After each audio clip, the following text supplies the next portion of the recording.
Hi, it's Fias Tarot. Hello, all signs. Okay, so this is timeless love reading. Oo, so yun lamang. Okay, wala namang masyado. So let's see.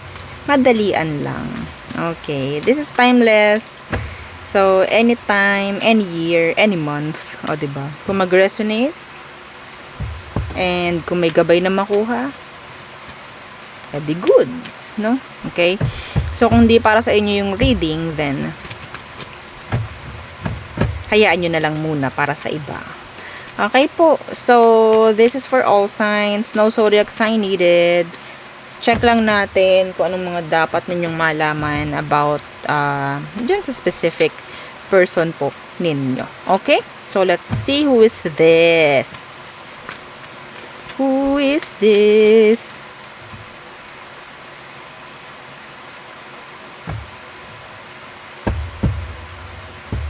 Power of Two. Yung kantang Power of Two. Sino kumanta nun? May narinig akong ganun. Wala pong natugtog ha. Pero may narinig akong ganun na song. I don't know. That could be significant. Or yung song na yun is something. May meaning. Could be your favorite song. Okay?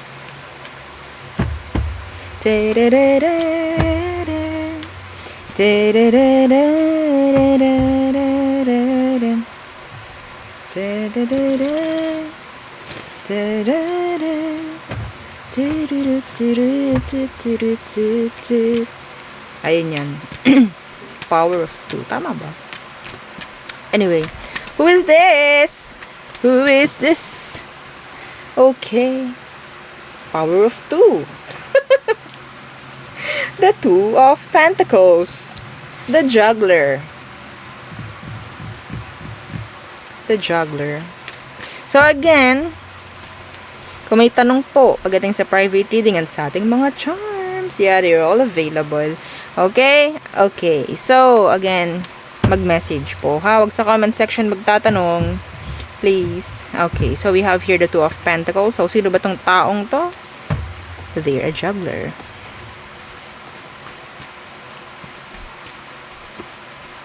The Four of Swords. Hintay na hintay ka sa kanyang desisyon, sa kanyang pipiliin.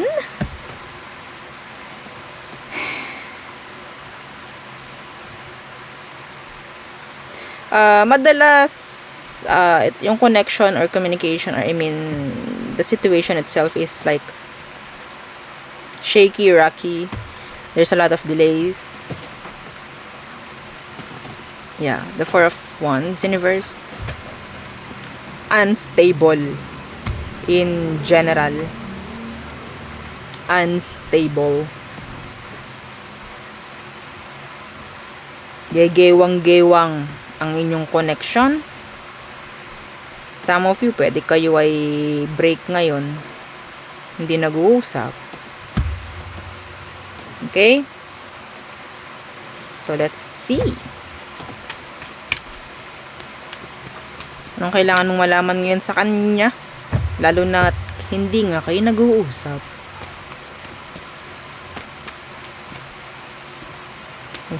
Death. Could be a Scorpio.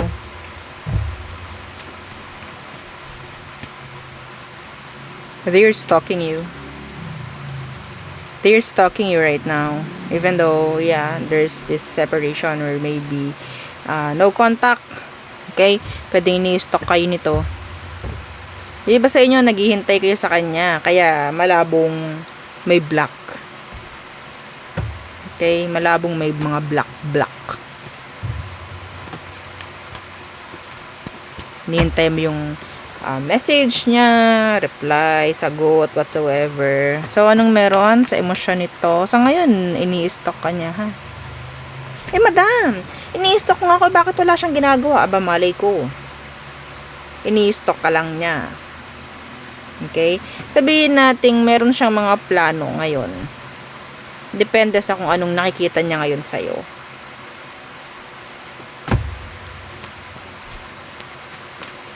Emotion. Let's see their emotion.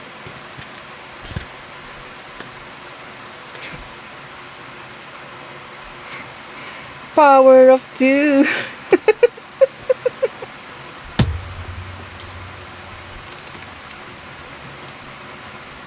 Hindi nito malaman eh kung paano.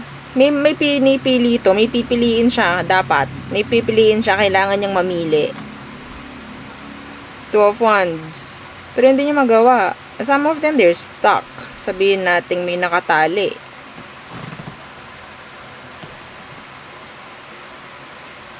Okay? Meron kakonekto ngayon. Meron po siyang kakonect ngayon.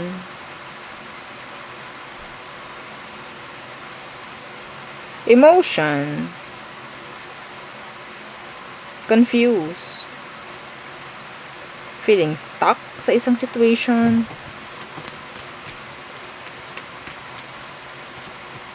Yeah. Kaya wala siyang ginagawa. Ayun na, isang dahilan kung bakit hindi po sila gumagawa ng way and nag-i-stock lang sa inyo whatsoever is meron ka connect. Paano sila gagawa ng paraan kung sila ay nakatali pero alam naman nila kung paano gumawa ng paraan or ng kung ano mang aksyon sa inyo. Hindi naman kasi nakatali pareho niyang kamay, isa lang.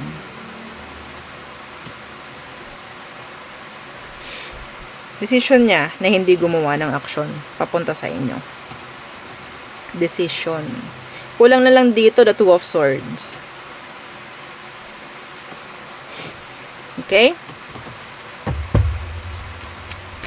What is their next action?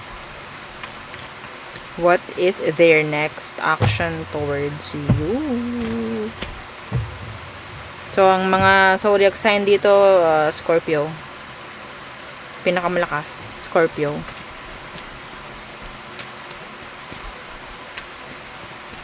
Air. Earth. Next action niya. The Six of Wands in the reverse. Why the Six of Wands in the reverse? The Chariot. Gusto niya magpahabol. Gusto po niya magpahabol. Kung kayo po naghahabol, naghihintay, gusto niya yun. Pananatiliin niya yun.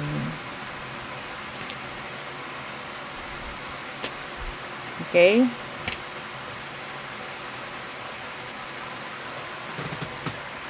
We have here Cancerian.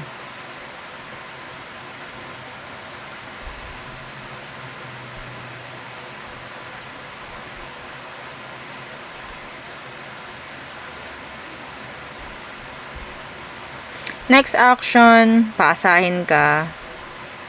Paghintayin.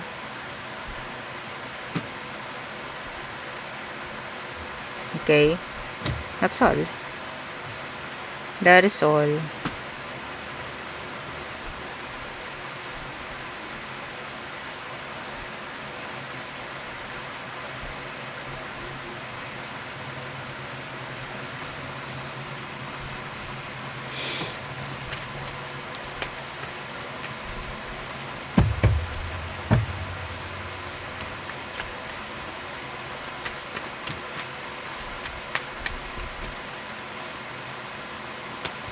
Yeah, the Six of Pentacles in the reversed. And the Seven of Swords. Wala eh. Wala talaga. Wala talaga tayo nakikitang sagot dito. Pagpili. Wala po. Tayo ay talo kung tayo ay naghihintay. Talo ka dito. Kung naghihintay ka, talong-talo ka. Sinasabi ko na sa'yo. Okay, stop wasting your time here. Naghihintay ka sa wala. Whether kayo ay magkoconnect sa ngayon or hindi, wala kayo hinihintay dito. Okay, wala kang hinihintay. Wala kasing ibibigay ito eh. Wala po.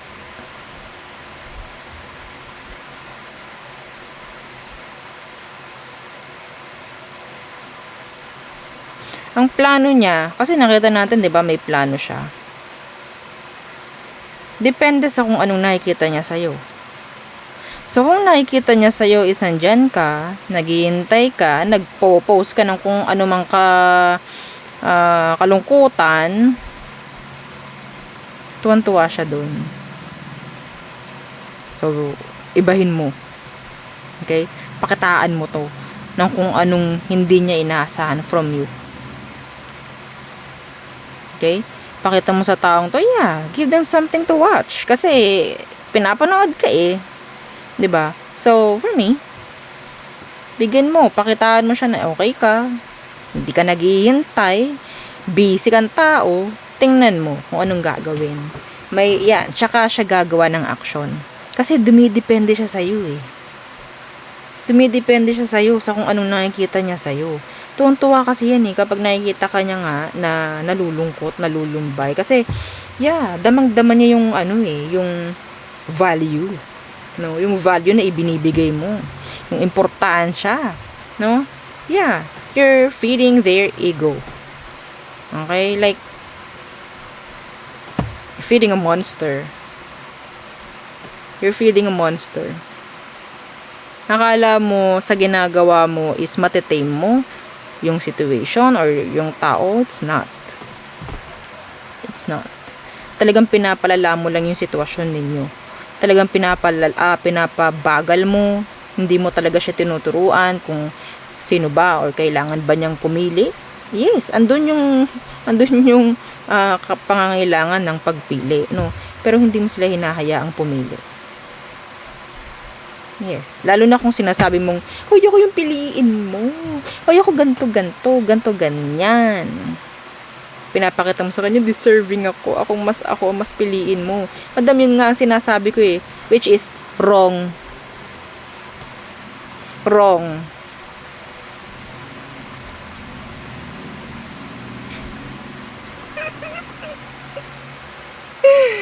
Wrong!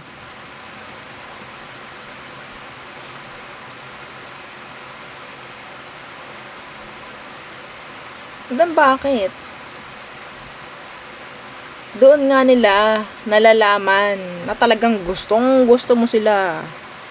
Ikaw kaya, kung ikaw makaranas ng ganun, di ba masarap sa feeling? Masarap sa feeling na hinahabol-habol. Di ba? Di ba? Wag tayong maging hipokrita dito. Masarap sa pakiramdam yun. Huwag natin sabihin hindi. Diba? So, yun. Ito yung nagiging dahilan kung bakit hindi rin talaga siya nagiging